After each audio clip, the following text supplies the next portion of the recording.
toutes et à tous, je suis ravie de vous retrouver pour cette nouvelle vidéo de l'échappée laine. Aujourd'hui, nous allons parler d'un sujet que vous n'aimez pas trop en général, c'est l'échantillon. Alors qu'est-ce qu'un échantillon? C'est tout simplement un carré de tricot qui est réalisé dans un certain point avec certaines aiguilles et on va s'en servir pour déterminer un certain nombre de mailles et un certain nombre de rangs pour généralement 10 cm. Alors pourquoi l'échantillon est-il important? L'échantillon, c'est une donnée de référence qui va vous permettre de tricoter votre ouvrage et d'obtenir les mêmes mesures que le créateur ou la créatrice de tricot dans son patron. La créatrice de tricot, lorsqu'elle imagine son modèle, elle va le dessiner et elle va lui attribuer des mesures pour obtenir le résultat qu'elle a en tête. Donc quelque chose de moulant, quelque chose de plus loose, quelque chose qui sera plus court ou plus long. Et pour vous donner les bonnes instructions pour réaliser son ouvrage, elle va traduire ces mesures en nombre de mailles et en nombre de rangs. Et pour cela, elle va se servir de son échantillon avec le fil et les aiguilles qu'elle a choisi d'utiliser pour son ouvrage. Donc vous comprenez bien que si vous n'avez pas la même donnée de référence qu'elle, vous ou lui, vous ne pourrez pas obtenir les mêmes mesures et potentiellement, vous risquez d'obtenir un tricot qui sera soit trop petit, soit trop grand. Cela aussi peut avoir une autre conséquence parce que si vous tricotez plus lâche et que vous avez des dimensions plus grandes, vous pourrez en cours de route vous retrouver à court de fil parce que la créatrice ou le créateur ont calculé, ont écrit leur patron pour un certain nombre de mailles, un certain nombre de rangs, des certaines mesures et ont utilisé une quantité de laine bien précise. Si vous tricotez plus grand, vous utiliserez plus de laine et si vous vous êtes basé sur les quantités préconisées par les créateurs, vous pourrez arriver à court de laine alors que vous êtes à 10 cm de la fin. Et ça, c'est toujours un souci.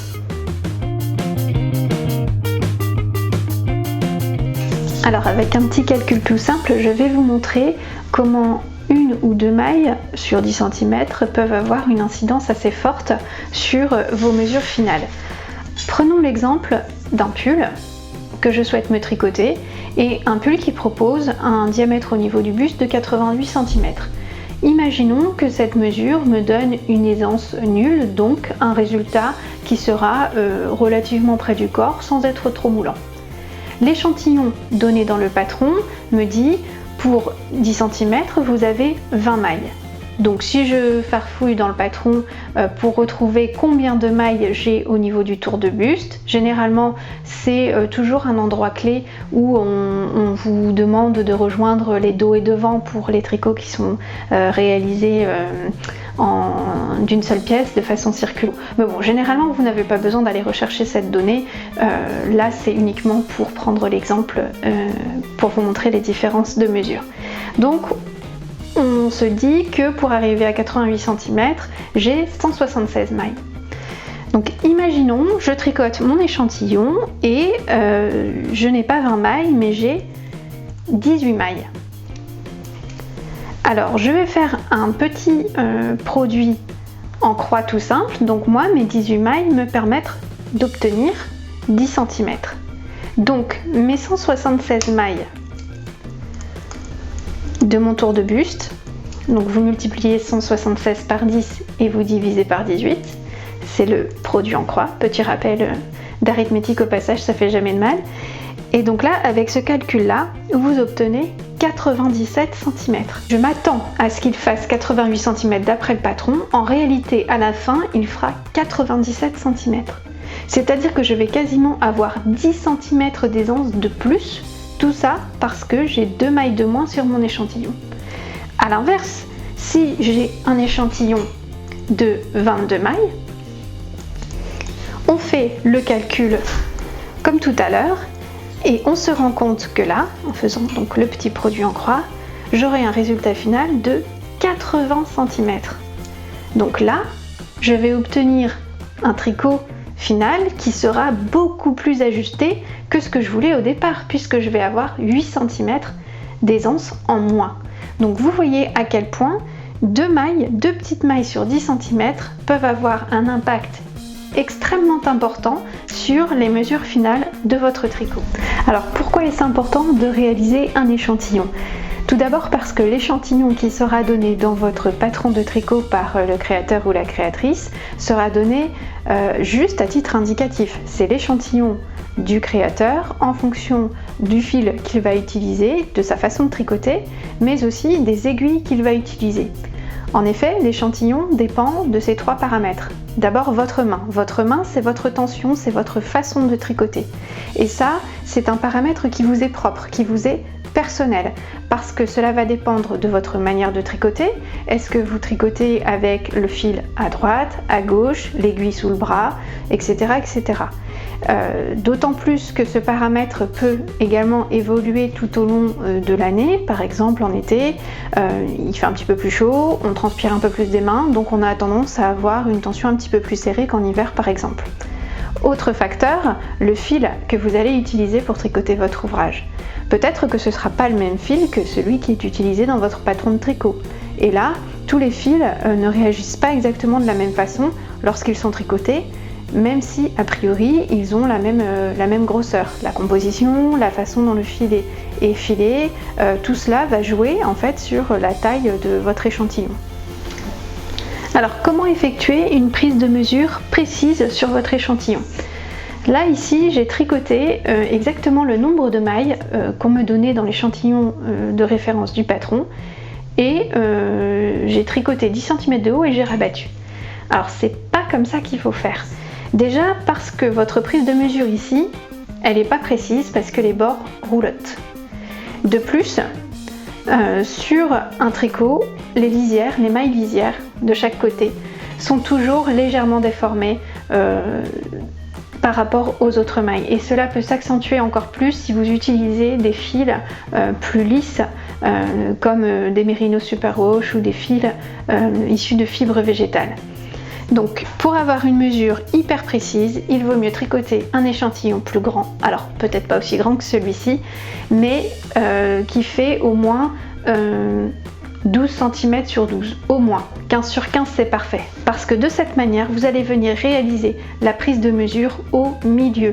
Donc vous aurez des mailles qui seront toutes de la même dimension et vous aurez une prise de mesure la plus précise possible. Vous pouvez aussi rajouter 3 mailles de point mousse au début et à la fin de votre échantillon, surtout si vous réalisez un échantillon en jersey, car cela va vous permettre de stabiliser vos bordures et d'avoir vraiment un carré de jersey au milieu qui sera bien plat, bien stable. Donc pour venir mesurer votre échantillon, vous vous munissez d'une jauge graduée jusqu'à 10 cm, vous la posez bien à plat sur votre tricot et vous allez venir compter combien de mailles sont comprises entre le début de la jauge et les 10 cm. Alors petite précision ici, si vous n'avez pas les mêmes aiguilles que la créatrice ou le créateur dans le patron de tricot, ce n'est vraiment pas grave. Le principal, c'est d'obtenir le bon échantillon. Même si vous avez utilisé une taille de plus, 2 tailles de plus ou voire de moins, on s'en fiche. L'important, c'est que vous ayez vraiment le même échantillon que celui préconisé dans le patron. Alors votre échantillon va également dépendre des aiguilles que vous allez utiliser, parce que selon qu'elles sont en bois ou en alu, qu'elles glissent plus ou moins, elles vont accrocher différemment la matière et pourront jouer légèrement sur votre tension. Donc essayez, vous verrez, de tricoter le même fil avec des aiguilles en métal et des aiguilles en bois, mesurez. Il est probable que certaines d'entre nous n'aient pas le même échantillon selon la matière utilisée. Alors c'est d'ailleurs un facteur sur lequel vous pouvez jouer si jamais vous avez un peu de mal à atteindre l'échantillon qui est donné dans un patron de tricot, ou si votre échantillon est un petit peu plus grand que celui qu'on vous indique, donc de l'ordre peut-être d'une demi-maille ou quelque chose comme ça. Vous pouvez essayer de changer d'aiguille, de changer de matière pour voir si vous pouvez combler cette petite différence. Et des fois, ça peut vraiment être utile sur certaines matières. Je pense par exemple au mohair. Le mohair, c'est une matière qui accroche pas mal. Et de la tricoter parfois avec des aiguilles en métal, ça permet de relâcher un petit peu la tension. Donc ça peut vous être utile en termes de rendu, qui vous satisfera plus, mais également aussi pour atteindre un échantillon que vous n'arriviez pas à atteindre avec des aiguilles en bois par exemple. Alors il y a un petit cas particulier, c'est celui du tricot en rond. Certaines d'entre nous ne vont pas tricoter de la même façon selon qu'elles tricotent à plat en aller-retour, donc avec des rangs en droit et des rangs en vert, ou selon qu'elles tricotent de façon circulaire, donc avec que des rangs en droit tout le temps. L'échantillon peut différer suivant ce type d'ouvrage. La plupart du temps, c'est parce que notre tension va changer, surtout sur les rangs où on effectue des mailles en vert. Certaines d'entre nous auront tendance à plus serrer ces mailles-là, quand d'autres auront une tension plus relâchée. Mais cela aura forcément un impact sur la tension au final. Donc pour ceci, il y a une petite technique très facile pour réaliser son échantillon en rond, donc en ne réalisant que des rangs en droit, et je vais vous montrer tout de suite comment faire. Alors j'ai tricoté le début d'un petit échantillon en rond, donc ici, ce qui diffère par rapport à un échantillon à plat, donc comme celui-là, c'est que derrière on a plein de fils tirés. Parce qu'en fait le principe, ça va être de venir tricoter en réalisant uniquement des rangs en droit, donc en tricotant le rang dans ce sens-là, tout le temps. Donc là, je me suis arrêtée ici, j'ai tricoté mon rang à l'endroit et je vais simplement venir faire glisser mes mailles vers l'autre pointe de mon aiguille circulaire. Donc je prends mon autre pointe et je vais prendre mon fil à tricoter, voilà, et je vais le tendre derrière, comme ceci. Donc je le tends comme ceci. Pas trop fort, juste ce qu'il faut, comme là. Et je vais venir retricoter mon rang exactement dans le même sens que tout à l'heure. Je ne vais pas faire d'aller-retour. Voilà, j'ai fini mon nouveau rang et je vais recommencer. Je vais pousser de nouveau mes mailles vers l'autre pointe. Je vais venir prendre mon fil pour le ramener au début du rang et attaquer à nouveau.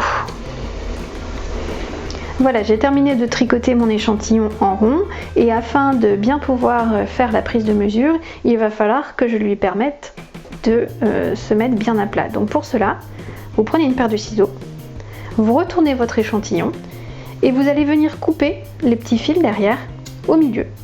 Vous inquiétez pas, ça ne va pas se détricoter. Voilà, comme ceci.